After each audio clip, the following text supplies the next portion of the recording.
धन्यवाद साथियों। पिछले हफ्ते हमने लगातार आपके सामने जगत गुरु शंकराचार्य जी के साथ जो दुर्व्यवहार हो रहा है उस पर चर्चा की। आप लोगों ने भी बहुत स्टोरीज की हैं, चलाया है, और अभी भी दुर्व्यवहार हो रहा है, अपमानित उनको किया जा रहा है, वो सब आपने देखा।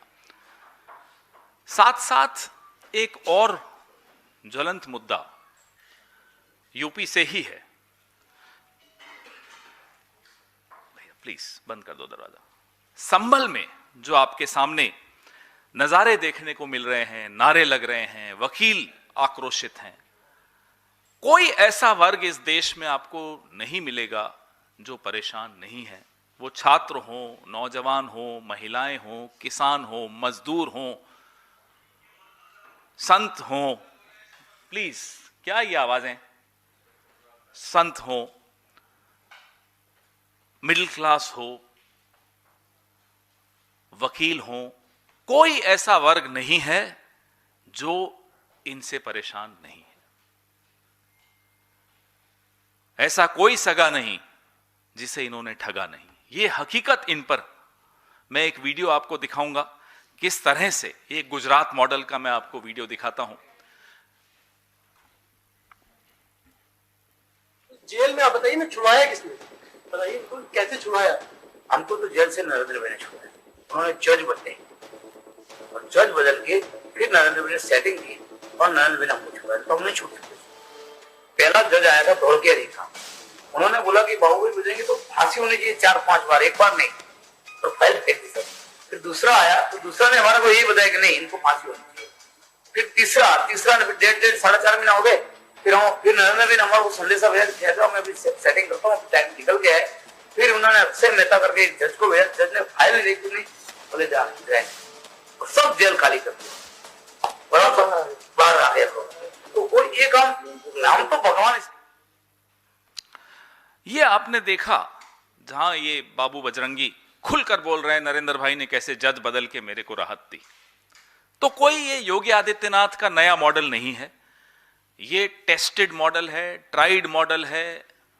गुजरात में आपके सामने ये वीडियो आपने देखा, जो एक राक्षस किस्म का व्यक्ति खुलकर बोल रहा है कि मुख्यमंत्री ने उनको मदद की, जज की ट्रांसफर करके, बार बार ट्रांसफर करके उन्हें राहत दिलवाई।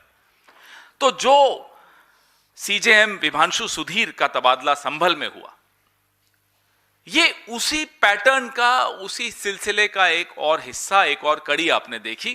कैसे भारतीय जनता पार्टी न्यायपालिका को अपने काबू में रखना चाहती है, अपने कब्जे में रखना चाहती है, और कैसे ट्रांसफर, मैं आगे और बताऊंगा कि भारतीय जनता पार्टी में भी अलग अलग मॉडल हैं, उस पर भी आऊंगा। तो जो चंदौसी कोर्ट में वकील नारे लगा रहे हैं, विरोध कर रहे हैं, हम उन वकीलों के साथ हैं।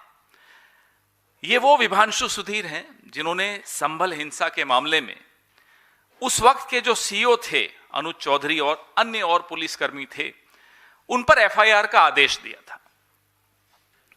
ये एफआईआर का आदेश इसलिए दिया गया क्योंकि उन्होंने उस वक्त गोलियां चलाई, 3 मुसलमानों को गोली से मार दिया गया, एफआईआर नहीं हो रही थी, कोर्ट के माध्यम से ये एफआईआर हुई। अब ये कोई पहली बार नहीं हो रहा, आगे उससे पहले दिल्ली के दंगों में क्या हुआ वो आपने देखा।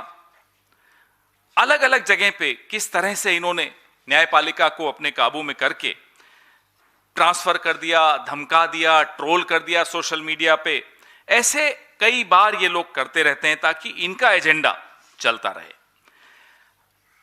जिस व्यक्ति को वहां लगाने की कोशिश की गई वो भी वह व्यक्ति था सुल्तानपुर, इनको तो हटा दिया खैर विभांशु जी को, और डिमोट भी कर दिया विभांशु सुधीर को। ना केवल हटाया, ना केवल ट्रांसफर की, इनको अपने पद से नीचे वाला पद डिमोट करके वहां भेजा सुल्तानपुर। जिस व्यक्ति को वहां लगाने की कोशिश की वो है जिसने संभल मस्जिद में सर्वे का आदेश पारित करके इसको मुद्दा बनाया था, विवाद बनाया था। खैर आप लोगों का दबाव था, वकीलों का दबाव था, चुपचाप से ये ट्रांसफर कैंसिल कर दी जिस नए व्यक्ति को लाने की कोशिश की गई। हम और आप कोई केस लड़ते हैं, जाते हैं कोर्ट में किसी के खिलाफ, वकील से संतुष्ट नहीं होते तो वकील बदल देते हैं। लेकिन बीजेपी जज बदल देती है। यह अंतर है।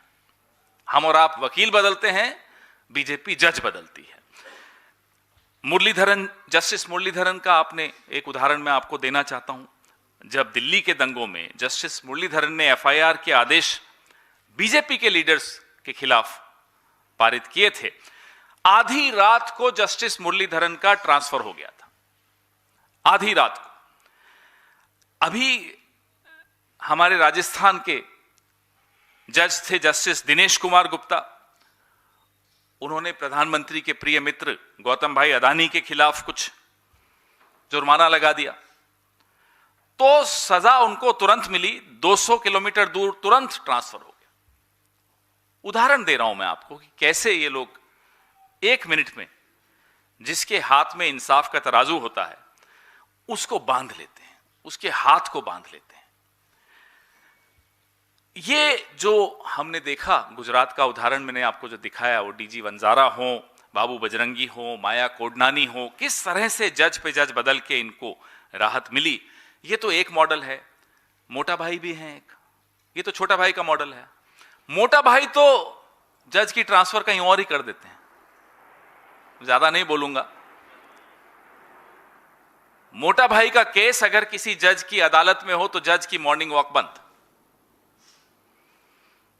वो किस गेस्ट हाउस में कहां रह रहा है, वहां क्या होगा, किसी को नहीं मालूम, तो वो ट्रांसफर कहीं और हो जाती है। तो ये जो मॉडल है, ये लोकतंत्र के लिए, इंसाफ के लिए, न्याय के लिए कितना घातक है, ये आपके सामने है। और मैं बहुत प्रसन्नता से कह रहा हूं कि वकील समुदाय, आजादी के आंदोलन में भी वकील समुदाय ने बहुत अग्रणी, सबसे अग्रणी भूमिका निभाई थी। और जब लोकतंत्र को, इंसाफ को, न्याय को बचाने के लिए मुहिम हमारे वकील समुदाय ने शुरू की है, उसका हम स्वागत करते हैं। जो संभल में हुआ, जो गुजरात में हुआ, जो दिल्ली में हुआ, जो जयपुर में हुआ, ये क्या दिखाता है? ये यही दिखाता है कि भगवान के बाद अगर कोई न्याय की उम्मीद किसी से करता है तो वो राजा से करता है। भगवान भी राजा के माध्यम से न्याय दिलवाता है। और जब राजा इस तरह का निकले कि वो न्याय के रास्ते में आ जाए, वो न्याय न मिलने दे, वो इंसाफ न मिलने दे, वो इंसाफ और न्याय दिलवाने के वक्त धर्म देखे, जाति देखे, भाषा देखे, पार्टी देखे, तो आप सोचिए कि लोकतंत्र कितने कम दिनों का मेहमान अब इस देश में बचा है। हम वकील समुदाय के साथ खड़े हैं क्योंकि वो न्याय की रक्षा में सड़क पर आज आंदोलन कर रहे हैं। उम्मीद करते हैं कि अजय सिंह बिष्ट उर्फ योगी आदित्यनाथ इस गुजरात मॉडल को यूपी में नहीं लाएं, ला चुके हैं वैसे तो, क्योंकि इस मॉडल से निश्चित मान लीजिए कि आम आदमी को न्याय की उम्मीद खत्म हो जाती है। उसको लगता ही नहीं है कि अदालतों में अब न्याय मिल सकता है। जिस तरह का हस्तक्षेप निचली अदालतों में, राजनीतिक हस्तक्षेप हो रहा है, जिस तरह का आतंक फैलाया जा रहा है जजेस में राजनीतिक पार्टी द्वारा, भारतीय जनता पार्टी द्वारा, उससे बहुत मुश्किल हो जाएगा आम आदमी को न्याय मिलना, बहुत मुश्किल हो जाएगा लोकतांत्रिक परंपराओं का जीवित रहना। आपके सवाल।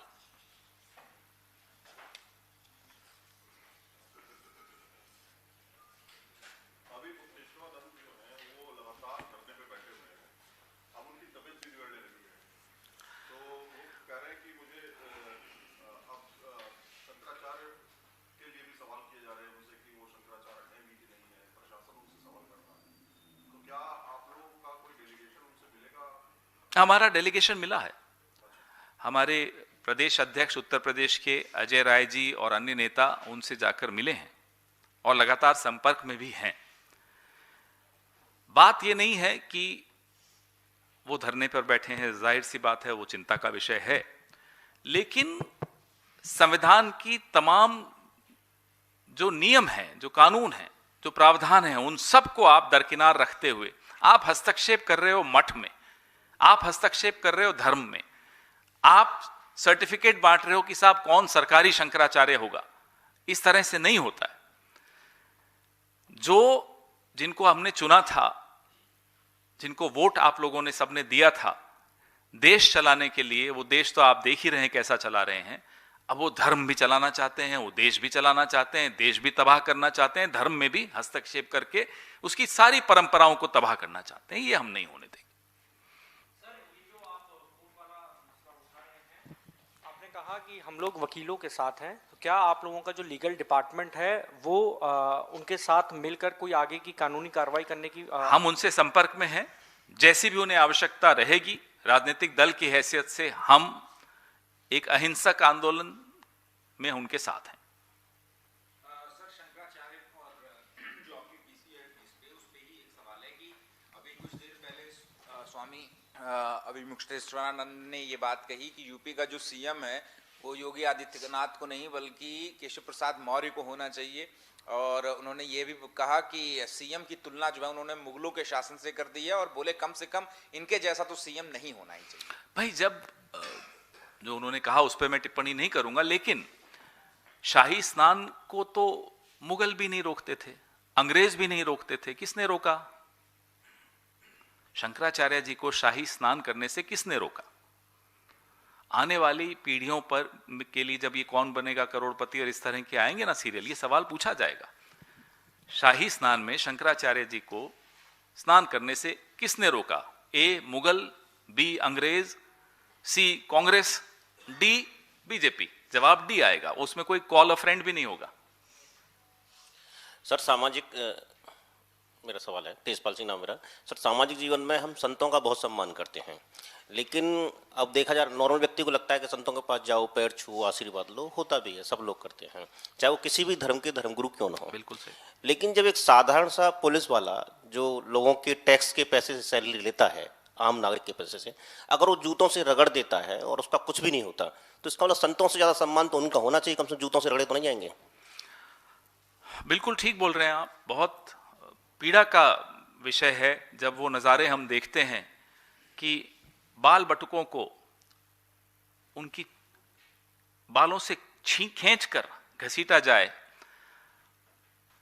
तो दुख होता है। बचपन से हम सबको यही सिखाया गया है, जो आपने कहा कि धर्मगुरु हो, कोई किसी धर्म का, कोई पीर पैगंबर हो, कोई साधु संत हो, कोई हो, हम उनको सम्मान करते हैं, हम अपना सर झुका लेते हैं।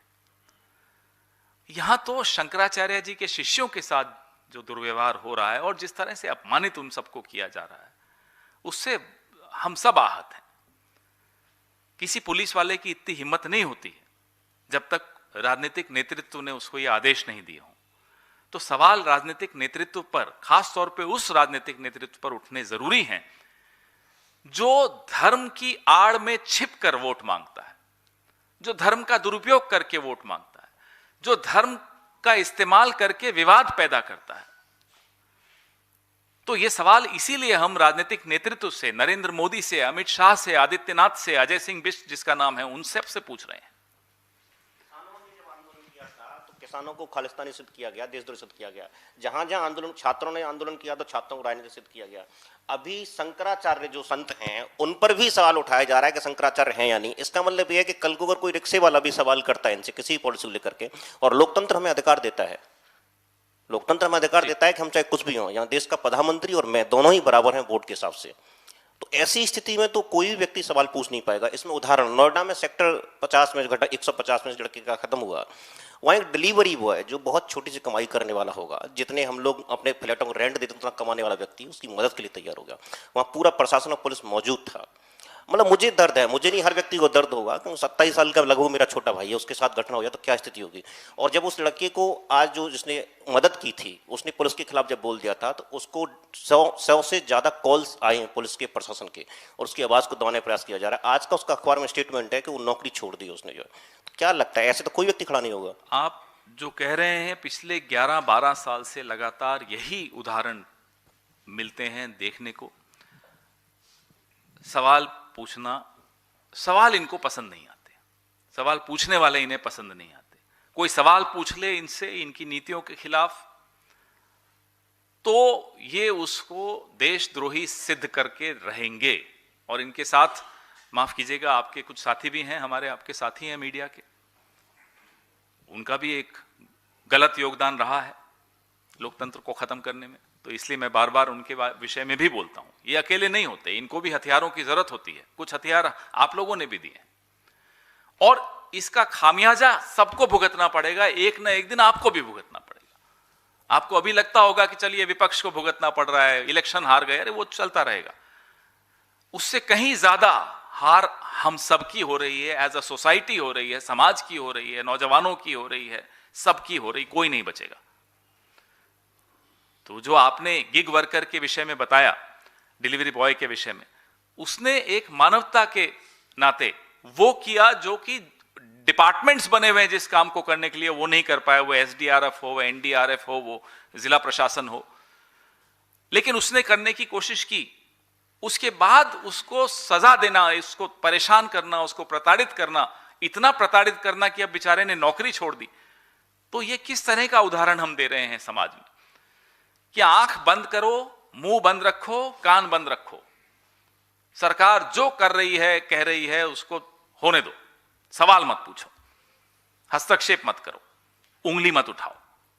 इसीलिए हम परेशान होकर बार बार आपकी शरण में आते हैं कि उंगली उठाना जरूरी है, सवाल पूछना जरूरी है, नहीं तो एक न एक दिन आपकी बारी भी आएगी।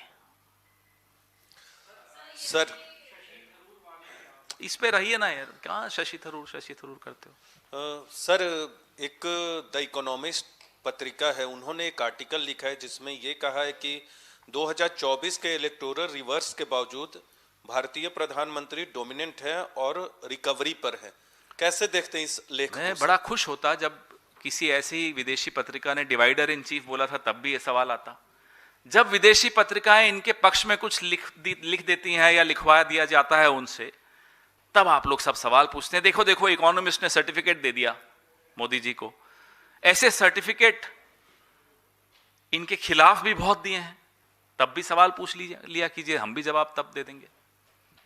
Sir, yesterday Rahul Gandhi had shared a video of having a conversation with the textile exporters. He basically questioned about the US tariffs. BJP is saying that the numbers are showing a completely different picture. We have been called as the fastest growing economy. Giriraj Singh has openly given a challenge to Rahul Gandhi to have a debate, otherwise apologize for making this statement. Look at the situation of the politics of this country. Giriraj Singh is asking us for a debate. He wouldn't know anything about his own department, about his own constituency. I challenge it. You and I will know more about his constituency than him. Fact of the matter is that it's a series of misadventures that have destroyed local production, local manufacturing, MSMEs. Series of misadventures. The latest one is, of course, the tariff by US. Despite surrendering to US, what we witness today is complete dictation from abroad. खड़े हो जाओ तो मोदी जी खड़े हो जाएंगे, बैठ जाओ तो मोदी जी बैठ जाएंगे, दाएं देखो तो दाएं देखेंगे। दाएं में टीपी होता है, टेलीप्रॉम्प्टर होता है, वो अलग बात है। जहां इशारा होगा अमेरिका का, कभी अमेरिका के इशारे पे चल देंगे, कभी चीन के इशारे पे चल देंगे। जैसा उस दिन मैंने आपको कहा, पापा ने डांटा तो मम्मी के पास, मम्मी ने डांटा तो पापा के पास। ये इनकी हालत है, ये हमारी विदेश नीति है। So what was wrong in what Rahul Gandhi said? What he said is a tragedy of our manufacturing sector, and I am glad that in our politics today the Congress party is raising issues that actually matter to every single Indian. Sir, मेरे सवाल में एक supplement है, क्योंकि आपकी party का भी उस आर्टिकल में जिक्र है कि राहुल गांधी और कांग्रेस पार्टी उस सेटबैक को कैपिटलाइज करने में या अल्टरनेटिव देने में अब तक सफल नहीं रहे, संघर्ष कर रहे हैं। हम इकोनॉमिस्ट की प्रतियां नहीं जलाएंगे जैसा कि बीजेपी करती है। भाई उनका ओपिनियन है, उनका अपना ओपिनियन देने का हक है, उनको देने दीजिए।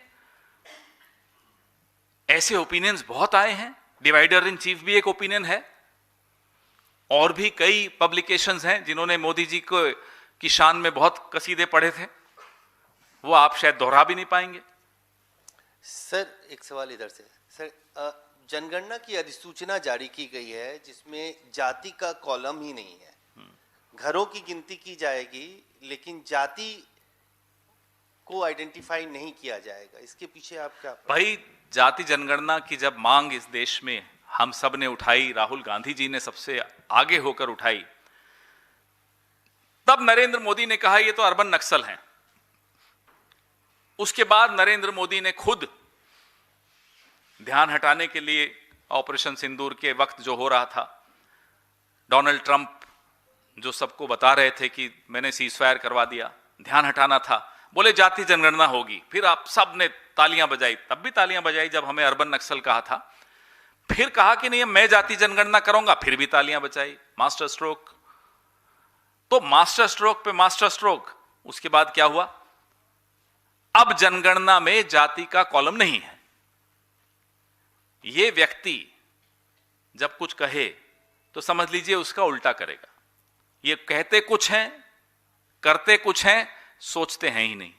तो सोचते कुछ हैं नहीं बोलूंगा मैं।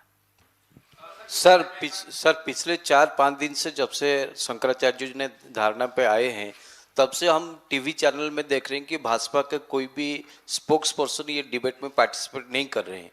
और दूसरा बात ये कि जो यूपी में चीफ मिनिस्टर का अलग राय होता है शंकराचार्य को लेकर और डिप्टी सीएम का अलग राय होता है, तो आपको क्या लगता है कि ये शंकराचार्य का विवाद किस अंत तक जाएगा? आपको क्या लगता है? बात न्याय की है। अन्याय किसी के साथ भी हो, वो किसी धर्म का हो, किसी जाति का हो, किसी वर्ग का हो, जो जिसके मन में इतनी भी इंसानियत होगी वो उस न्याय के लिए लड़ेगा, उस व्यक्ति के साथ खड़ा होगा। कांग्रेस पार्टी खड़ी रही, खड़ी रहेगी। बीजेपी में भी कुछ लोग हैं जो परेशान हैं, जो हो रहा है उत्तर प्रदेश में, उसको देखकर मैं मानता हूं होंगे, जरूर होंगे परेशान, लेकिन हिम्मत बहुत कम लोग जुटा पाते हैं आवाज उठाने की। लेकिन आपने कहा भाजपा का कोई स्पोक्सपर्सन नहीं आ रहा है, हिम्मत नहीं हो सकती इनकी आने की। किस मुंह से आएंगे? दिन भर बैठकर गाली देना, हम सबको धर्म विरोधी कहना। हम किसी के धर्म के खिलाफ हो ही नहीं सकते, क्योंकि संविधान सब धर्मों को सम्मान देने की बात करता है। लेकिन यह पार्टी ऐसी है जिसके स्पोक्सपर्सन सुबह से शाम बाकी सब धर्मों को गाली देते हैं, तमाम पार्टियों को गाली देते हैं कि साहब ये हिंदू विरोधी है, सर्टिफिकेट बांट रहे होते हैं, ये हिंदू विरोधी है, ये उस मंदिर नहीं गया इसलिए ये हिंदू विरोधी है। आज इनका असली चेहरा पूरे देश, पूरे विश्व के सामने खुलकर सामने आ गया।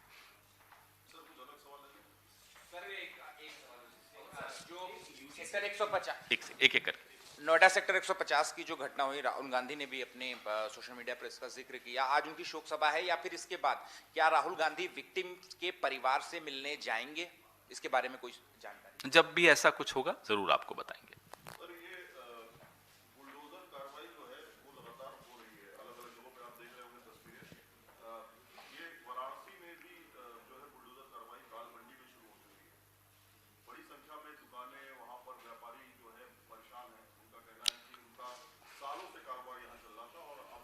मैंने आपको इस प्रेस वार्ता की शुरुआत में कहा, ऐसा कोई ठगा नहीं जिसे इन्होंने ठगा नहीं। ये सबके खिलाफ हैं। ये सिर्फ अपने 2-3 दोस्तों को छोड़ दीजिए, बाकी ये किसी के साथ नहीं है। रोज साबित हो रहा है अब आप